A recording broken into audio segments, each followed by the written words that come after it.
Procès-verbal. Ah, quel spectacle depuis 3 semaines, et quel tragique, quels inoubliables jours nous venons de traverser. Je n'en connais pas qui ait remué en moi plus d'humanité, plus d'angoisse et plus de généreuse colère. J'ai vécu exaspéré dans la haine de la bêtise et de la mauvaise foi, dans une telle soif de vérité et de justice, que j'ai compris les grands mouvements d'âme qui peuvent jeter un bourgeois paisible au martyre. C'est, en vérité, que le spectacle a été inouï, dépassant en brutalité, en effronterie, en ignoble aveu, tout ce que la bête humaine a jamais confessé de plus instinctif et de plus bas. Un tel exemple est rare de la perversion, de la démence d'une foule, et sans doute est-ce pour cela que je me suis passionné à ce point, outre ma révolte humaine, en romancier et en dramaturge, bouleversé d'enthousiasme devant un cas d'une beauté si effroyable. Aujourd'hui, voici l'affaire qui entre dans la phase régulière et logique, celle que nous avons désirée, demandée sans relâche. Un conseil de guerre est saisi, la vérité est au bout de ce nouveau procès, note, pour juger Esterhazy, fin de la note. Nous en sommes convaincus. Jamais nous n'avons voulu autre chose.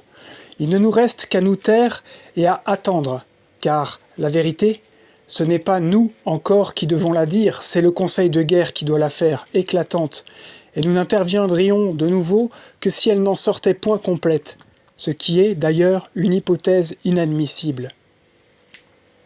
Mais la première phase étant terminée, ce gâchis en pleines ténèbres, ce scandale où tant de laides consciences se sont mises à nu, le procès verbal doit en être dressé, il faut conclure sur elle, car, dans la tristesse profonde des constatations qui s'imposent, il y a l'enseignement viril, le fer rouge dont on cautérise les plaies.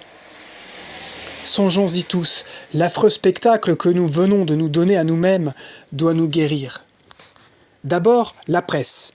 Nous avons vu la basse presse en rut, battant monnaie avec les curiosités malsaines, détraquant la foule pour vendre son papier noirci, qui cesse de trouver des acheteurs dès que la nation est calme, saine et forte. Ce sont surtout les aboyeurs du soir, les feuilles de tolérance, qui raccrochent les passants avec leurs titres en gros caractères prometteurs de débauche. Celles-là n'étaient que dans leur habituel commerce, mais avec une impudence significative. Nous avons vu plus haut dans l'échelle les journaux populaires, les journaux à 1 sou, ceux qui s'adressent au plus grand nombre et qui font l'opinion de la foule. Nous les avons vus souffler les passions atroces, mener furieusement une campagne de sectaires, tuant dans notre cher peuple de France toute générosité, tout désir de vérité et de justice.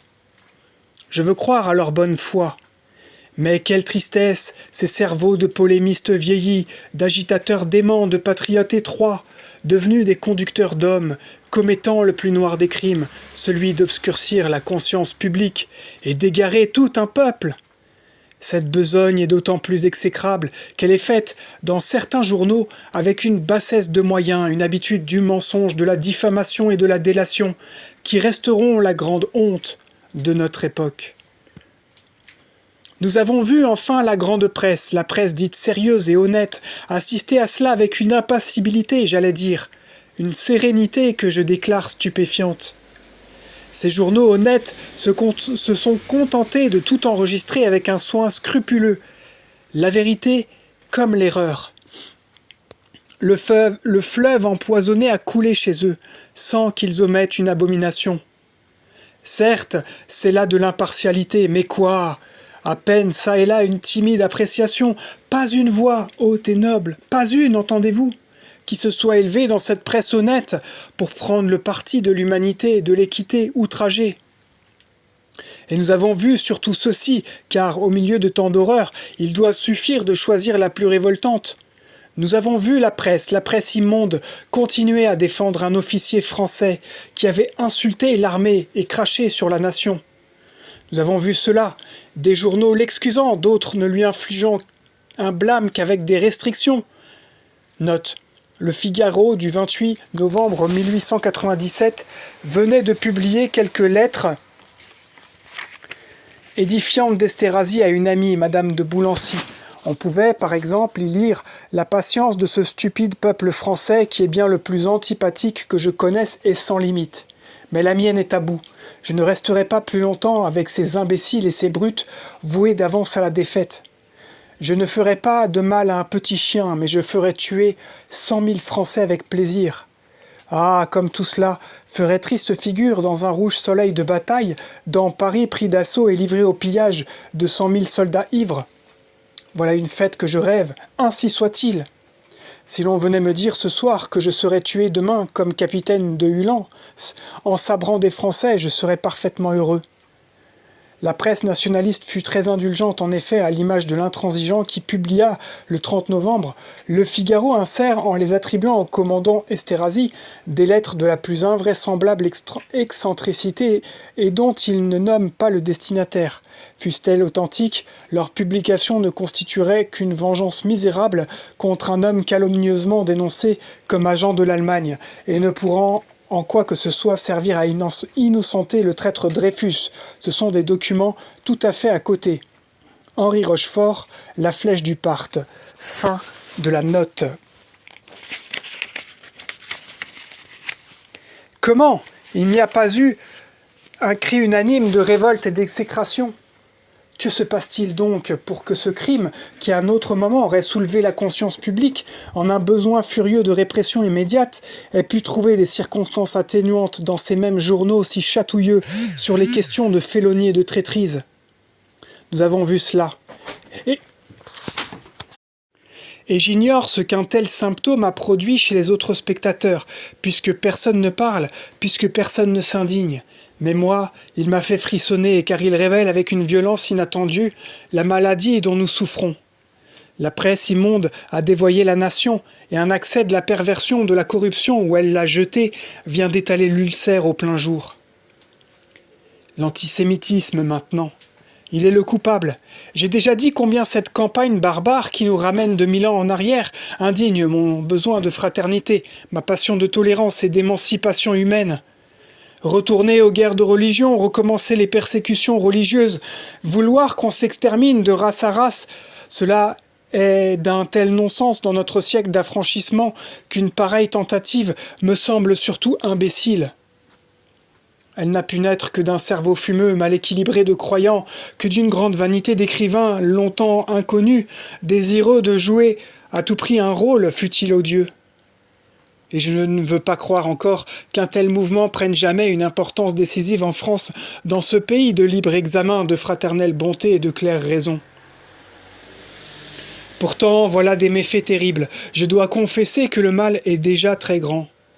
Le poison est dans le peuple si le peuple entier n'est pas empoisonné. Nous devons à l'antisémitisme la dangereuse virulence que les scandales du Panama ont prise chez nous. Et toute cette lamentable affaire Dreyfus est son œuvre. C'est lui seul qui a rendu possible l'erreur judiciaire, c'est lui seul qui affole aujourd'hui la foule, qui empêche que cette erreur ne soit tranquillement, noblement reconnue pour notre santé et pour notre bon renom. Note. Zola retrouvait ici l'analyse que Bernard Lazare avait proposée quelques jours plus tôt dans son second mémoire. C'est parce qu'il était juif qu'on l'a arrêté, c'est parce qu'il était juif qu'on l'a jugé, c'est parce qu'il était juif qu'on l'a condamné, c'est parce qu'il était juif que l'on ne peut faire entendre en sa faveur la voix de la justice et de la vérité, et la responsabilité de la condamnation de cet innocent retombe tout entière sur ceux qui l'ont provoqué par leurs excitations indignes, par leurs mensonges et par leurs calomnies. Pages 6 et 7, fin de la note. Était-il rien de plus simple, de plus naturel que de faire la vérité au premier doute sérieux ? Et ne comprend-on pas, pour qu'on en soit arrivé à la folie furieuse dont nous en sommes, qu'il y a forcément là un poison caché qui nous fait délirer tous ? Ce poison, c'est la haine enragée des Juifs qu'on verse au peuple chaque matin depuis des années. Ils sont une bande à faire ce métier d'empoisonneur. Et le plus beau, c'est qu'ils le font au nom de la morale, au nom du Christ, en vengeur et en justicier. Et qui nous dit que cet air ambiant où il délibérait n'a pas agi sur le conseil de guerre ? Un juif traître vendant son pays, cela va de soi, si l'on ne trouve aucune raison humaine expliquant le crime, s'il est riche, sage, travailleur, sans aucune passion d'une vie impeccable, est-ce qu'il ne suffit pas qu'il soit juif ? Aujourd'hui, depuis que nous demandons la lumière, l'attitude de l'antisémitisme est plus violente, plus renseignante encore. C'est son procès qu'on va instruire, et si l'innocence d'un juif éclatait, quel soufflet pour les antisémites ? Il pourrait donc y avoir un juif innocent ? Puis, c'est tout un échafaudage de mensonges qui croule, c'est de l'air, de la bonne foi, de l'équité. La ruine même d'une secte qui n'agit sur la foule des simples que par l'excès de l'injure et l'imprudence des calomnies. Voilà encore ce que nous avons vu, la fureur de ces malfaiteurs publics à la pensée qu'un peu de clarté allait se faire. Et nous avons vu aussi, hélas, le désarroi de la foule qu'ils ont perverti, toute cette opinion publique égarée, tout ce cher peuple des petits et des humbles, qui court su aux Juifs aujourd'hui et qui demain ferait une révolution pour délivrer le capitaine Dreyfus, si quelque honnête homme l'enflammait du feu sacré de la justice. Enfin, les spectateurs, les acteurs, vous et moi, nous tous. Quelle confusion, quel bourbier sans cesse accru. Nous avons vu la mêlée des intérêts et des passions s'enfiévrer de jour en jour, des histoires ineptes, des commérages honteux, les démentis les plus impudents, le simple bon sens souffleté chaque matin, le vice acclamé, la vertu huée, toute une agonie de ce qui fait l'honneur et la joie de vivre. Et on a fini par trouver cela hideux, certes. Mais qui avait voulu ces choses? Qui les traînait en longueur? Nos maîtres, ceux qui, avertis depuis plus d'1 an, n'avaient rien osé faire. On les avait suppliés, leur prophétisant phase par phase le terrifiant orage qui s'amoncelait. L'enquête, ils l'avaient faite, le dossier, ils l'avaient entre les mains.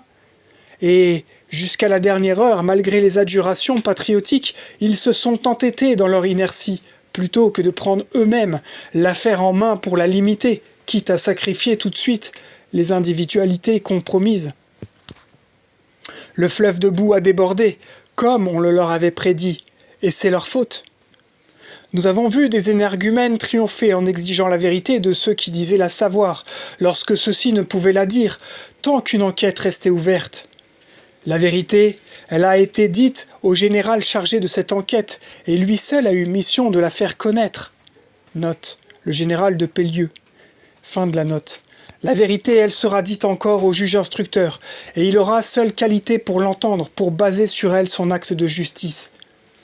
La vérité, quelle conception avez-vous d'elle dans une pareille aventure, qui ébranle toute une vieille organisation, pour croire qu'elle est un objet simple et maniable, qu'on promène dans le creux de sa main et qu'on met à volonté dans la main des autres, tel qu'un caillou ou qu'une pomme? La preuve, ah oui, la preuve qu'on voulait là tout de suite, comme les enfants veulent qu'on leur montre le vent qui passe. Soyez patients, elle éclatera la vérité, mais il faudra tout de même un peu d'intelligence et de probité morale. Nous avons vu une basse exploitation du patriotisme, le spectre de l'étranger agité dans une affaire d'honneur qui regarde la seule famille française. Les pires révolutionnaires ont clamé qu'on insultait l'armée et ses chefs, lorsque, justement, on ne veut que les mettre hors de toute atteinte, très haut. Et en face des meneurs de foule, des quelques journaux qui ameutent l'opinion, la terreur a régné. Pas un homme de nos assemblées n'a eu un cri d'honnête homme. Tous sont restés muets, hésitants, prisonniers de leur groupe. Tous ont eu peur de l'opinion dans la prévision inquiète, sans doute, des élections prochaines. Ni un modéré, ni un radical, ni un socialiste. Aucun de ceux qui ont la garde des libertés publiques ne s'est levé encore pour parler selon sa conscience. Comment voulez-vous que le pays sache son chemin dans la tourmente, si ceux-là même qui se disent ses guides se taisent par tactique de politiciens étroits ou par crainte de compromettre leur situation personnelle? Et le spectacle a été si lamentable, si cruel, si dur à notre fierté, que j'entends répéter autour de moi: la France est bien malade pour qu'une pareille crise d'aberration publique puisse se produire. Non, elle n'est que dévoyée, hors de son cœur et de son génie. Qu'on lui parle humanité et justice, elle se retrouvera toute dans sa générosité légendaire. Le premier acte est fini, le rideau est tombé sur l'affreux spectacle. Espérons que le spectacle de demain nous rendra courage et nous consolera. J'ai dit que la vérité était en marche et que rien ne l'arrêterait. Un premier pas est fait, un autre se fera, puis un autre, puis le pas décisif, cela est mathématique. Pour le moment, dans l'attente de la décision du Conseil de guerre, mon rôle est donc terminé, et je désire ardemment que, la vérité étant faite, la justice rendue, je n'aie plus à lutter pour elle.